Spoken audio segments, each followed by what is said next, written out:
Buffs Nation. We're just a little over 24 hours away from week 4 kickoff. Colorado taking on the Oregon Ducks. We are thrilled. Y'all let me know in the comments if what you're expecting for the game. But if you've been following this channel, if you've been following David Talks Buffs, you know we have a weekly guest every week breaking down what's going on at the quarterback position. And we're back again this week. QB Spotlight, Stephen Hamner is about to join the show, so please be sure to hit that like. Let me know in the comments where you're watching from, and we'll go ahead and get started. Stephen, how's it going? What's up, David? As always, one of my favorite parts of the week, man, is coming and talking quarterbacks, especially Shedeur. So looking forward to diving in. Most definitely. It's always a pleasure to have you on. And yeah, like I was saying, always looking forward to this too. So it really means a lot that you take some time to chat with me. Well, before we get into week 4, let's talk a bit real quick about that Colorado State game, man. Did you stay up till 3 a.m.? What were your thoughts on Shedeur's performance last Saturday? Yeah, man, I'm old, got a young family, and so I was asleep at halftime. I hate to admit it, but I was. So I had to rewatch it the next day. But I think the biggest takeaways, I think just for Shedeur in general, wasn't even like a statistical takeaway or a box score takeaway. It was more so just like, one, finding a way to get it done, and 2, being able to like bounce back, right? Being able to like just bounce back from your worst performance so far, right? But you bounced back and you had probably your best drive of your career. Does that kind of make sense? So it wasn't your best performance as a team, but it was your best drive as in probably your whole career. And so I think you take that, the ability to bounce back, because it's just another level of, 1, his development, and 2, like showing the maturity that he has, that despite the game not going according to plan, it doesn't matter who's up, in the 7th or 8th inning for a term of speech. It only matters like who's up when the clock strikes 0. So that was kind of a big takeaway. Find a way to get it done and be able to bounce back and just adjust. Yeah, and especially I think after losing your biggest weapon outside of Shedeur with Travis, for the second half, I was really impressed to just see the resilience from the team, and of course that all starts with Shedeur leading the way, setting the tone for the team. Yep. And he got a lot of guys involved. I mean, there were a handful of different guys that had catches. You've probably been noticing our transfer from Auburn, Tavares Dawson, number 6, getting a lot more looks the last couple weeks, and I would expect him to be more involved this week going into the matchup against Oregon as well. Yeah. But yeah, let's talk about that 98-yard drive. Yeah. Obviously, I mean, when I was watching the game, I thought that Jay Norvell, I thought that he should have, and I thought that he would go for it on that 4th and 2, just try and ice that game. Ends up punting it, giving Shedeur the ball back with some time left on the clock, 98 yards to go. Yeah. What were your thoughts on that drive? Yeah, so he started from the 2-yard line, right? Yeah. So I think he had 4 passes until the touchdown. Maybe the 4th pass was a touchdown, the 5th pass was a touchdown. Yeah. But regardless, it was like they didn't have very many vertical shots most of the game until that drive, right? So you were able to take the shots you needed, and you noticed like the ball was distributed throughout the whole field. You had a few middle of the field shots. You had a few shots like outside the numbers, like the touchdown was outside the numbers. He was able to step up in the pocket and buy time. So I think you saw a combination of him, kind of what he did against Nebraska, use his legs to buy time a bit. Obviously, not to run, to set up the receivers getting open, and then able to put it downfield. But I think the one thing we talked about after game 1 was like the composure was the exact same in the first quarter as it was the 4th quarter. So I think there's that has a lot to be said about things where like mentally and mindset wise, you're the exact same when things are up, the exact same when things are down. I know people can talk about it got chippy and there was some stuff going on. I get it. Yes, sure. But when the actual game was being played, it was like the exact same mentality, if that kind of makes sense. And that, bodes well in a 2-minute offense. So super fun drive, probably the best drive in college football so far, considering the outside circumstances. Yeah. It was, man, he was just surgical on that drive. And then once we got into overtime, the offense was clicking. That thing was going to be a wrap if the defense was able to get a stop. And even the 2-point conversion, it was a good drawn up play, but you still got to execute. It's one thing to throw the touchdown, you get excited, but you still have that big 2-point conversion. You have to convert, otherwise you probably lose the game. So even the small plays were huge. You know what I mean? Yes, absolutely. Really quick before we start previewing Colorado, Oregon, I want to give a shout out to Lawrence coming in here with a super chat. We will get to your question here at the end. He's asking, can we highlight the differences between Shedeur and Caleb? We'll definitely hit on that. I have this pinned, so thank you so much. But before we get into some of the stuff with Oregon, Steven, I just want to take a minute to step back for a minute and look at Shedeur's season overall right now, because it's really cool. Right now, he's at 1,251 passing yards, about 79% completion percentage, 10 touchdowns to 1 interception, passing. And then he also has a rushing touchdown as well. So 11 total touchdowns, 1 interception. The school records right now, again, for the school there, he's on pace to break all of them. We got 3,200 passing yards on the dot for the single season record, and then 28 passing touchdowns. So I think, he might break that by the time, we reach maybe game 8. Yeah. You called that. I remember you called that before the season. You called that. It feels good. I wish I could have put some bets on that, but Colorado doesn't allow the player props for college, so that's just okay. Oh well. But let's get into some of the matchups right now. We'll start with Colorado, Oregon, Shedeur versus Bo Nix. What does Shedeur need to do to be successful against the Ducks this week? Because what I'm expecting is probably another shootout. So we'll need Shedeur slinging it around. I agree. I think just like the past few games, or at least the last drive and TCU game, I think you have to rely on him to win the game. Oregon's obviously a really good team. I think you have to rely on him to win the game in several different keys. But I think one of the biggest ones is finding a way to slow down the pass rush, finding a way to avoid sacks, finding a way to help your offensive line out, regardless of that's play calling, getting the ball out quick, buying times with your legs. So I think it's a combination of factors. I almost think it's almost like you have to play how you played against TCU, where the ball was out quick, you had the defense on their heels, and then you took some vertical shots.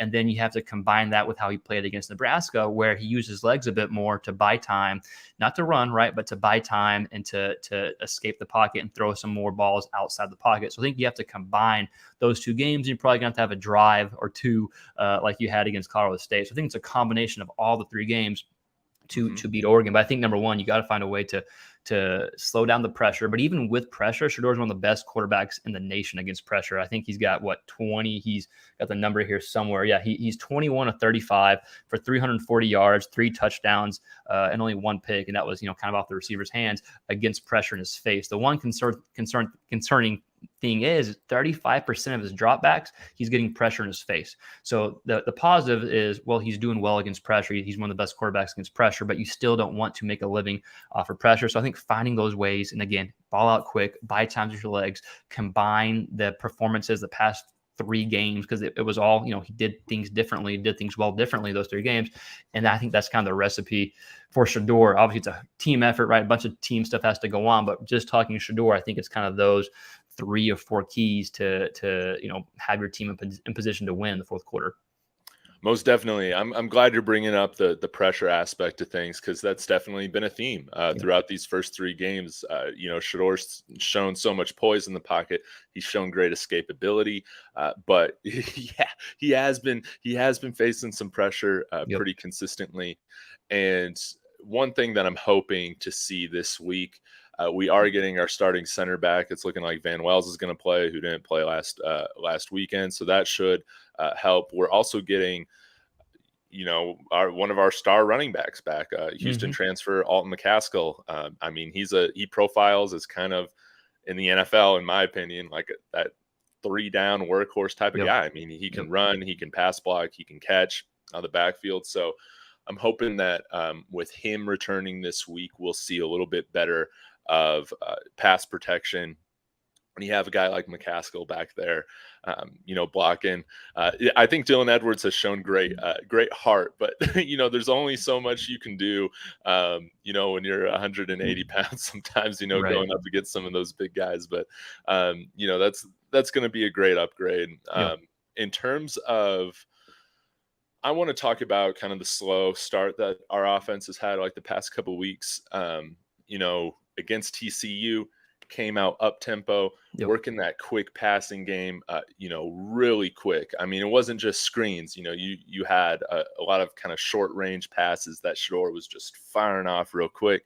We didn't really see that translate over into starting the games against Nebraska and in Colorado State. Why do you think that happens sometimes, Yeah. with offenses, that they can kind of get a slow start when you practice being in rhythm so much, from week to week?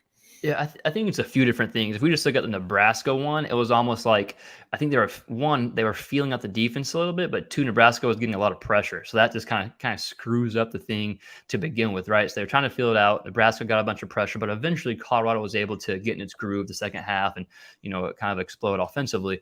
Against Colorado State, they never really got in that groove. You know what I mean? It was always just like it wasn't until the very last drive, and of course overtime, but they never got in that groove offensively. So I think the common denominator in those two games, you just talked about it. So not to, beat a dead horse, but it's the pressure. The pressure really throws things off. So that's why I think it's so important to kind of game plan around that. Not that I'm some coach, I'm just some random YouTuber, right? But if you can game plan around the pressure coming and try to limit that somehow, whether it's the screens, get the ball out quick, take a vertical shot or two, even if you don't complete. Now it's in the back of the defensive backs, defensive coordinators, and linebackers' heads. Okay, they can take some deep shots. Then that can potentially slow down and protect your offensive line a bit. So I think it's a combination of things. One, filling the defense, but two, just getting pressure can really kind of screw things up or prolong the process of your offense getting rolling. Yeah, that makes sense. That definitely makes sense. When it comes to Bo Nix in Oregon, let's Yeah. talk about his matchup, what he's got facing against our Buffs defense right now. I think Bo Nix and this offense definitely provides our greatest challenge that we faced yet on defense. I think Bo Nix, I mean, he's killing it right now. I think I forget his yardage, but I know he's got like 9 touchdowns to 0 interceptions. Right. And since he's come to Oregon, he has protected the ball a lot more than he has during his time at Auburn. So, what do you think the strengths are of Bo Nix? How might he look to attack this CU defense? Yeah, I think with Nix, you're right. They've played phenomenal so far, but the competition is going against Hawaii, Portland State, and Texas Tech, which is a good team that they almost lost to. And considering, or depending on who you talk to, you may think Tech should have won that game. Then Oregon was able to win by 8 at the end. But I don't think they've shown that much yet, like offensively, but they haven't needed to. So I think if you're Nix, I think you just keep playing the game you've been playing. Like they don't take a ton of shots deep. They get the ball out super quick. Like they've only thrown the ball 23 times. They only had 23 attempts of passes past 10 yards. Shedeur may have that in one game. You know what I mean? Because the offense is so different. But Oregon hasn't needed to do that.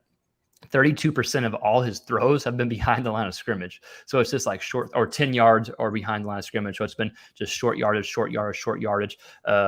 And the other thing that they've done well is they protected him. He's, I think, like 8% of his dropbacks, he's had pressure compared to Shedeur's had pressure 35% of the dropbacks. That just shows like the difference there. But again, the teams have been, the Colorado's played a tougher schedule so far. So I think that's one thing. But Oregon's done what you're supposed to do against the two lower end teams. But Tech was a close one. Pretty much all the pressure, but one pressure was against Texas Tech. So they were able to get some pressure and disrupt disrupt the offense a little bit. But yeah, I think if you're Bo Nix, you just kind of play the game you've been playing. I don't think you have to do anything different. I think you're probably going to be able to drive the ball. I think you're going to be able to have success offensively. That's why the spread's so big, because smarter people than us think that, they're going to score a lot of points, and they probably will. I just think Colorado is going to be able to keep up with the points.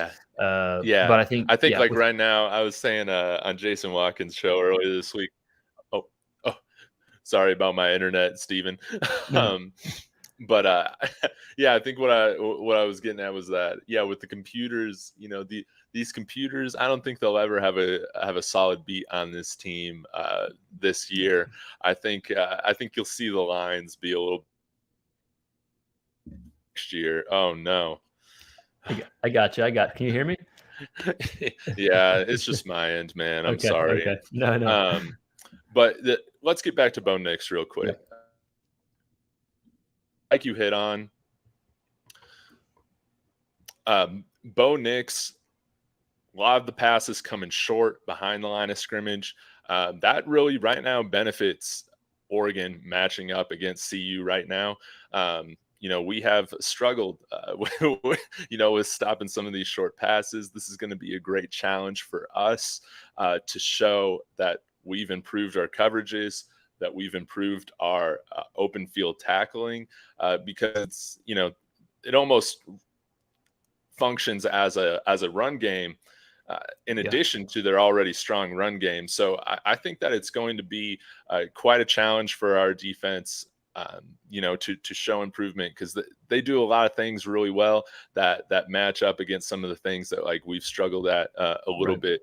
But if this is a shootout, I got to go with number 2. I got to go with number 2 if this is coming down to the last drive or 2 of the game. I'm just hoping that CU can be in there in the fourth quarter. And if that's the case, I think we have a great opportunity to win. But I think this game's really going to come down to, simple stuff. Which offense isn't turning over the ball or making mistakes, and then which defense is getting those important clutch stops at the end. I think I think it's going to be a show. Yeah, I'm excited. Yeah, like you said, I'm not great at picking the predictions. So if I pick Colorado to win, Oregon will probably boat race them. If I pick Oregon to win, Colorado will probably win. So I'm just looking forward to just watching some good quarterback play. I'm excited to watch Nix. He's still one of the best quarterbacks in the Pac-12, and he hasn't been talked about a lot right now because of Penix and Shedeur and Caleb. But by the end of the year, he could, be top 2 or 3 easily, right? So, it's going to be a fun quarterback matchup, and definitely the best quarterback that either team has faced so far. Yeah, most definitely. Well, thank you again for your time, Steven. We got a few minutes left here for this morning, so we'll go ahead and again, Lawrence, thank you for this super chat. Really means a lot. Great way to start my Friday. He was asking, what are your opinions on the differences between Shedeur and Caleb Williams? Maybe we can talk about their strengths and how they might be a little bit different. What are your thoughts on that? Yeah, I think they definitely got 2 different playing styles. Like, I hate comparing quarterbacks because it's every quarterback's different. But if we had to compare them just for argument's sake or context sake, like Shedeur almost is like a Joe Burrow, right? Where he's like surgical with the ball. He uses his legs to escape. He can run some if he needs to, but it's not part of the game that he likes to showcase. But he's surgical with the ball. He's able to read the defense, extremely smart with it, high football IQ, gets the ball out quick. And then with Caleb Williams, he's almost like more like a Patrick Mahomes type player, right? Where like he can do all those things Shedeur can, yeah, sure, but he utilizes his legs a bit more. He throws more off platform type throws. He is able to, he using his legs as part of the game more than it is for Shedeur's game, if that makes sense. Where Shedeur is like, hey, I'm content just chilling in the pocket and like breaking you down, right? So neither one's better, neither one's right or wrong. It's just different styles. You see Mahomes running around making crazy arm angle type throws. Caleb Williams making those throws too. You're like, holy hell, right? But then Shedeur, Shedeur is, again, that's why I like Joe Burrow, because he's accurate. He's taking what the defense gives you, but he takes those vertical shots too. And I think he's, for lack of better terms, he wants to stay in the pocket. He's a bit more surgical with that. He's got a super high football IQ. So does Caleb. But those are the differences. So we got differences and similarities, but man, both are, 2 of the top quarterbacks, obviously, in all of college football right now. Yeah, I think with the play styles, it's like, you enjoy watching both Mahomes and Joe Burrow, or Yep. Brett Favre and Tom Brady. Like, you enjoy watching both of those different styles with how these quarterbacks attack these defenses. And I think you kind of hit on it. Yeah, sometimes Caleb Williams, yeah, he's got a little bit of more of that, I guess. Yeah, Mahomes or Brett Favre in him, where Shedeur just has a different of approach, Yep. and he's slinging it from in the pocket, moving around, stepping up, making up throws. I don't think it's a coincidence that he trains with Brady. He kind of looks like Brady. Right. So yeah, it's exciting stuff. And I think I would expect right now both of those gentlemen to be in the Heisman race throughout this football season, with how things are looking right now, for sure. Yeah. We just have a few more minutes, Steven. So usually we preview some other matchups that we're looking forward to this weekend. I mean, this weekend is filled with, awesome matchups, different quarterback duels. Yeah. What are your matchups, your quarterbacks that you got an eye on going into tomorrow's games? Yeah, obviously, me, so I'll have like 6 games at once, kind of breaking down so many different quarterbacks. But I'll just hit on a quick few real quick, and then if you want to kind of jump back or dive into a bit more detail Let's do on that. some, yeah, that sounds good. Okay, so obviously Notre Dame, Ohio State, Kyle McCord, Sam Hartman, super excited for this matchup. You got kind of different quarterbacks at the opposite end of the spectrum as far as experience goes. McCord, this is his biggest game of his career, maybe start number 5 or 4. I think he had one other start before the season. So he had his best game last week against Western Kentucky.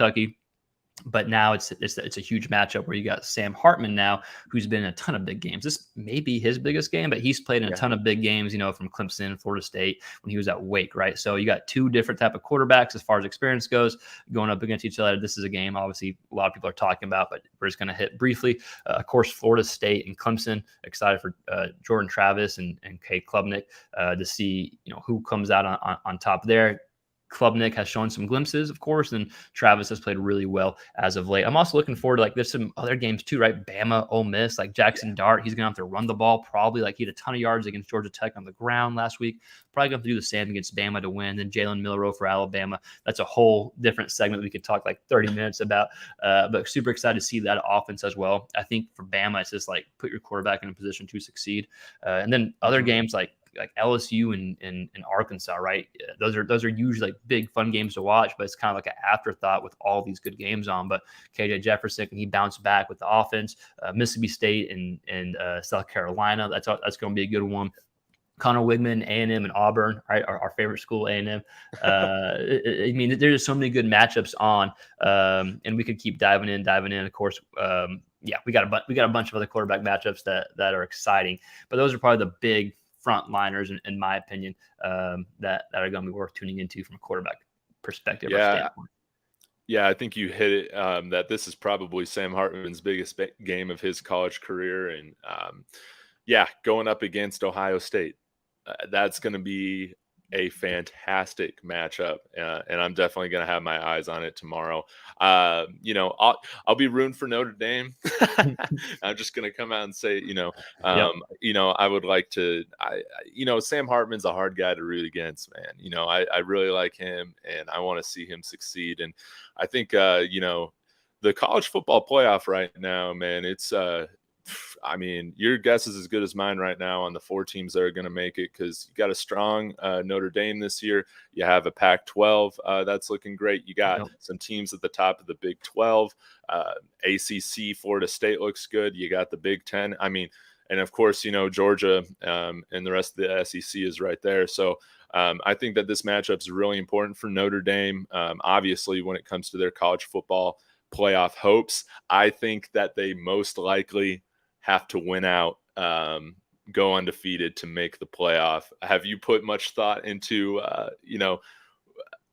what these teams must do to make the playoffs or anything like that yet?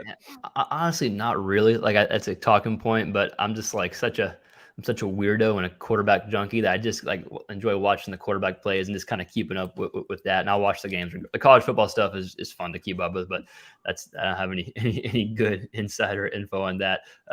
Just just enjoying the quarterbacks and kind of seeing the different approaches they take, I think is probably the most fascinating thing for me. But I think you're right, though. Who knows who's going to make it? You got Georgia, who's probably going to make it, and then it's a toss up from there, probably.